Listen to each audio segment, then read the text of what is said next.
बिहार में एलजेपी सरकार हो जाई बाबा हमर सपना स्वीकार हो।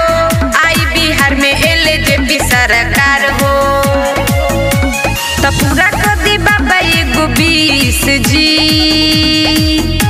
बिहार में बना दी एलजेपी सरकार जी, गरीबन के सपना होई स्वीकार जी। बिहार में बना दी एलजेपी सरकार जी, गरीबन के सपना होई स्वीकार जी। होई स्वीकार, होई स्वीकार, होई स्वीकार।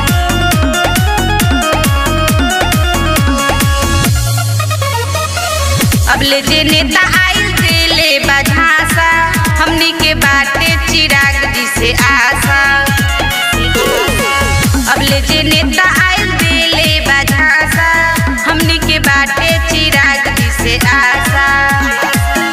पूरा जनता देता उनके के प्यार जी।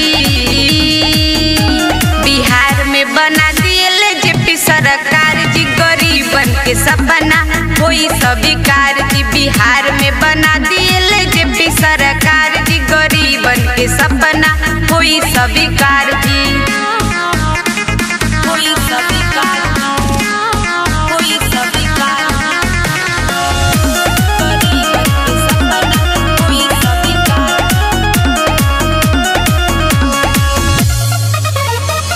अरजी हमार मर्जी राउर त्रिपुरारी, खाली न जाला के हुआ के दुआरी।